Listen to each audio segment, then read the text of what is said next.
জয়গুরু, দয়ালে শ্রীচরণে প্রণাম। আপনাদের আন্তরিক আনন্দিত জয়গুরু। ঠাকুর সর্বদা আমার সাথে থাকেন, আমার গুরু আমার সাথে সর্বদা থাকেন, সেটা কিসের মধ্য দিয়ে বোঝা যায়? আচার্যদেব কোন ইঙ্গিত দিলেন? যদি তোমার সাথে এটা ঘটে তাহলে তুমি বুঝবে তোমার সাথে তোমার গুরু সর্বদা তোমার পাশে রয়েছেন। আসুন সেই আলোচনাটাই করছি। একটি যুবক আচার্যদেবের কাছে নিবেদন করেছেন। আচার্যদেব তাকে বলেছেন যে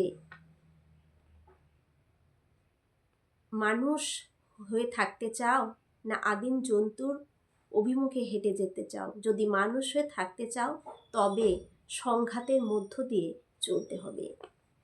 আচার্যদেব বললেন, তখন ওই যুবকটি বললেন, আগে মানুষ তো হয়েই তো থাকতে চাই।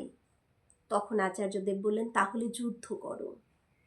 কারণ এই জীবনটা কিন্তু যুদ্ধ করেই এগিয়ে যেতে হবে। সবসময় একটা হ্যাপি ভাব নিয়ে থাকতে হবে। সংঘাতের মধ্যে দিয়ে যাও।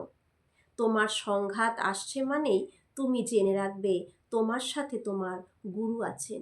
যতই জীবনের বাধা আসবে, সংঘাত আসবে, ততই আমরা অনেক সময় বলে থাকি এত ঠাকুর নিয়ে চলে, এত ঠাকুরকে ভালোবাসে, তার জীবনে এত বাধা কেন? কিন্তু বুঝে নিতে হবে তার মানে আমার সাথে ঠাকুর আছেন বলেই আমাকে শক্ত করে তুলছেন, আমাকে সাহসী করে তুলছেন, আমাকে বীর করে তুলছেন। তাই জীবনে বাধা, যত বাধা না আসলে কি আমরা সেইভাবে শক্তিশালী হয়ে উঠতে পারবো?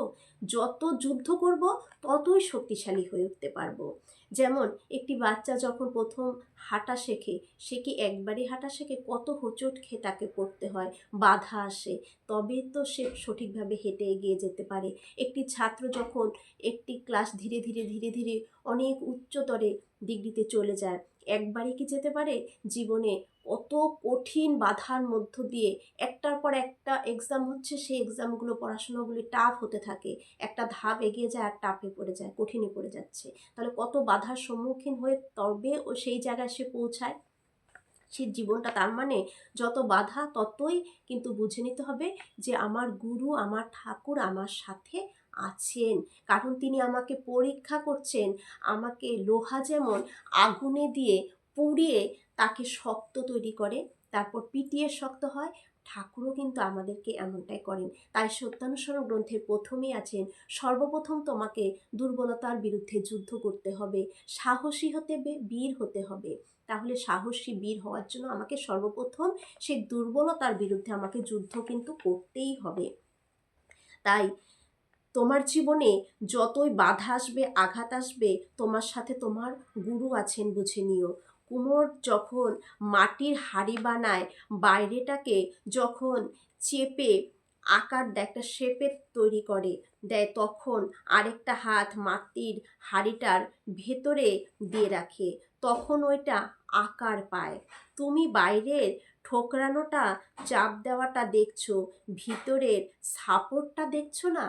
যখন কুমোর কিছু পাত্র বানায় তখন বাইরেটা হাত দিয়ে ধরে রাখে একটা শেপ দেওয়ার জন্য, আরেকটা হাত ভেতরে ঢুকিয়ে রাখে, তখনই কিন্তু একটা আকারের সৃষ্টি হয়। তাহলে তুমি বাইরে তোমার এত বাধাটাকে দেখছো, কিন্তু ভেতরের যে সাপোর্টটা সেটাকে তুমি দেখছো না। আচার্যদেব মমতা মেশানো সুরে সেই যুবকের দিকে তাকিয়ে বলে চলেছেন, অন্তর্দৃষ্টি কার থাকে না জানো? যার প্রচুর কাজ পেন্ডিং পড়া থাকে। ভেতরের যে অন্তর্দৃষ্টি কাদের থাকে না? যাদের প্রচুর কাজ পেন্ডিংয়ে পড়ে থাকে, মানে প্রচুর কাজ তাদের জমে থাকে, এটাও হয়নি, সেটা হয়নি, এটা হয়নি, এটা কখন করব, এটাও হলো না। এখন তুমি কোথাও যাচ্ছ, তুমি যাওয়ার আগে যা যা তোমার প্রিপারেশন নেওয়া দরকার, যা যা একটা ছাত্রের ক্ষেত্রে হোক বা কোথাও তুমি যাচ্ছ সেটার ক্ষেত্রেই হোক, যা যা তোমার গুছিয়ে ফেলা দরকার সেগুলো তুমি গোছালে না। ঠিক যাওয়ার আগ মুহূর্তে আমার এটা গোছানো হয়নি, আমার ওটা নেওয়া হয়নি, ওটা বাদ পড়ে গেছে, এটা ঢুকাবো, তখন কোনোটাই হয় না। তা কোনো কাজ পেন্ডিং রাখতে হয় না, সেটা সব কিছু ধীরে ধীরে গুছিয়ে রাখতে হবে। ছাত্রের ক্ষেত্রেও তাই, যে সব কাজের ক্ষেত্রেই কিন্তু তাই, তাই পেন্ডিং অবস্থায় যেগুলো রাখবো তখনই আমরা ভেতরের তো দেখার সময় নেই, কারণ বাইরের দিকেই আমার সব কিছু এলোমেলো হয়ে পড়েছে, আমি ভেতরের দৃষ্টি কখন দেব। তাই যাদের অন্তর্দৃষ্টি কাদের থাকে না, যাদের কাজ পেন্ডিং হয়ে পড়ে থাকে। তুমি মনে করো তো তোমার কি কি কাজ পেন্ডিং আছে। যুবকটি ভেবে নিয়ে বললেন, মা বাবার চিকিৎসা করাতে হবে, করিনি। আচার্যদেব, বাবা মার চিকিৎসা তো তুমি করাবে না, করবে ডাক্তার। তার মানে তোমার দায়িত্বটা ছিল ডাক্তারের কাছে নিয়ে যাওয়া, সেটা তুমি নিয়ে যাওনি, তাই তো? এরকম আর পুরো কত ছোট ছোট দায়িত্ব আমরা পালন করি না। এগুলো আগে করো, দেখবে মনের মধ্যে ভরসা এসে গেছে। প্রত্যেকটা কাজ যদি আমরা করে ফেলি, ভেতর থেকে একটা ভরসা আসবে, শান্তি আসবে, একটা ভেতরে একটা মানে একটা সাহসের কাজ হতে থাকবে যে আমার তো পেছনে তো কোনো চাপ নেই। আর পেছনের চাপে যদি পড়ে থাকে তাহলে আমি সামনের চাপটা কখন সহ্য করব। এগুলো আগে করো, দেখবে মনের মধ্যে একটা ভরসা এসে গেছে। মনে করো হার অবধারিত, তবুও তুমি লড়াই করছো। মনে করে নাও যে আমার হার অবধারিত, হার হবে, কিন্তু আমি লড়াই করে যাব। তুমি দেখছো যে মৃত্যু এসেছে, নিয়ে যাবে হয় বাবাকে নয় মাকে, তখন তুমি যুদ্ধ করবে না, না দাঁড়িয়ে দাঁড়িয়ে কাঁদবে? মৃত্যু এসে গেছে, বাবা মা চিকিৎসা করাতে হবে, তখন তুমি দাঁড়িয়ে দাঁড়িয়ে কাঁদবে নাকি যুদ্ধ করব? তখন তো ওই সময়টা আমরা যুদ্ধই করি, বাবা মাকে চিকিৎসা করাই, তাদের সেবা শুশ্রূষা করাই, তাদের মনের বল এনে দিই, তাদের সাথে কথা বলি, নাকি বসে বসে তাদের সাথে কথা না বলে ডাক্তারের কাছে না নিয়ে গিয়ে সেবা শুশ্রূষা না করে বসে বসে কাঁদি? কিন্তু আমরা কিন্তু প্রত্যেকেই যুদ্ধ করি, তাই যুদ্ধটাই জীবন। যুবকটি বললেন, আগে যুদ্ধ করব। আচার্যদেব, তবে করো, এটাই তো বীরত্ব।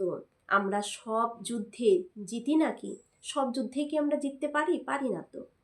সব সাকসেসের পেছনে তো কত ফেলার আছে জানো। এই যে টাটা মোটরস, HCL, এদের ফেলারের গল্পগুলো কেউ প্রচার করে না, কেউ করে না। মুকেশ আম্বানির কত ফেলারের ইতিহাস আছে জানো। রবীন্দ্রনাথের কতগুলো গান কবিতার বই আছে, সবগুলোর জন্য কি নোবেল পুরস্কার পেয়েছেন? তিনি কি কখনো কাটাকাটি করেননি, লিখে কেটে বাদ দেননি? তিনি ভীষণ করেছেন, কতবার ফেলার করেছেন জানো। ফেলারগুলোকে প্রচার করে। আমরা সাকসেসের প্রচার শুনে শুনে মনে করি, বুঝি ওইটাই চরম সত্য। এতগুলো ফেলারের ঘাট পেরিয়ে তবে সাকসেস আসে। ফেলার জীবনে যদি কেউ না হয় তাহলে সাকসেস তো সহজে আসবে না। যারা যারা উচ্চতরে চলে গেছে, যারা অনেক বড় মানুষ হয়েছে, তাদের জীবনেও কিন্তু ফেলার, যেমন রবীন্দ্রনাথ ঠাকুরের উদাহরণটা দিলেন, যে কত লিখতে গেছে, লেখাটা নষ্ট হয়েছে, ছিঁড়ে ফেলেছে, কেটে ফেলেছে, কাগজ মুঠি করে ফেলে দিয়েছে, এটা হয়নি, আবার নতুন করে লিখেছেন। তাহলে একবারেই কি সব কিছু হয়ে যায়? হয় না। একমাত্র ঈশ্বর ছাড়া আমাদের গন্তব্যটা কোথায়, কেন, কিভাবে আর কেউ কি জানে। তাই তার সাথে যুক্ত থাকলে আমার ব্যক্তিত্বটা সর্বোত্তম হবে। একমাত্র তিনিই সত্য। যদি তার সাথে যুক্ত থাকি তাহলে আমার ব্যক্তিত্বটা কিন্তু একদমই সবার থেকে আলাদা হবে। একমাত্র তিনিই কিন্তু সত্য, বাকি সব মায়া। একমাত্র তিনিই সত্য, আর বাকি যা আছে সব মায়া। বাবা মা এটাও তো মায়া। তুমি যদি জন্মাবার পর অন্য একটা বাবা মার কাছে বড় হতে, ওই বাবা মাকে চিনতেও না, শরীরটাও তো একটি মায়া, তাই নয় কি? এই পৃথিবীর পঞ্চভূতের সমন্বয়ে আমরা তৈরি হয়েছি। এই বাইন্ডিং ফোর্সটাকে আমরা বলি যোগ। এটা যতক্ষণ আছে ততক্ষণ আমরা মায়া, আমার অস্তিত্বে সব আছে। এটা নেই তো সব শেষ। তখন আমার মায়া, মমতা, কামনা, লোভ, ক্ষোভ সব শেষ হয়ে যাবে। আমি আবার অন্যখানে যাত্রা করব। তাহলে এটা তো একটা জার্নি, জীবনটা মানে একটা জার্নি। ভয়, মন খারাপ এসব থেকে বেরিয়ে জীবনটাকে উপভোগ করো। ভয়, মন খারাপ এসব নিয়ে যদি বসে থাকি তাহলে তো জীবনটা এভাবেই কেটে যাবে। জীবনটাকে উপভোগ করো, কিন্তু সৎভাবে। উপস্থিত সকলেই নিঃশব্দে গভীরে অনুভব করছেন আচার্যদেবের এই অমীয় কথাগুলো। তাই জীবনে সাকসেস আসার জন্য কিন্তু আমাদের জীবনে ফেলার হতেই হয়, বাধা বাধা পাওয়া মানেই ঠাকুর আমার সাথে আছেন, এটা বুঝে নেবেন। যত বাধা ততই আপনার গুরু আপনার সাথে রয়েছেন। তাই কিভাবে করতে হবে তার জন্য গুরুকে ধরে তার বিধি নিষেধ বা যে বিধিগুলো দিয়েছেন সেই অনুশাসনবাদগুলোকে মেনে নিয়ে যদি পালন করে চলি, তবেই কিন্তু জীবনে বাধাগুলো ধীরে ধীরে ধীরে ধীরে কেটে যেতে যাবে। তাই ঠাকুর বলেছেন, যজন যাজন ইষ্টভৃতি সস্তৈনী সদাচার, এর মতন কোনো মালই হয় না। যজন যাজন ইষ্টভৃতি যে সঠিকভাবে করবে, তার জীবনে সব মহাভীতি, যত ভয়, যত বাধা, যত বিপত্তি, যত কিছুই, সব কিছুই সুন্দরভাবে সরে যেতে থাকবে। জীবন পথে সে সচ্ছলভাবে এগিয়ে যাবে। সবার মঙ্গল প্রার্থনা করি। ভালো থাকুন।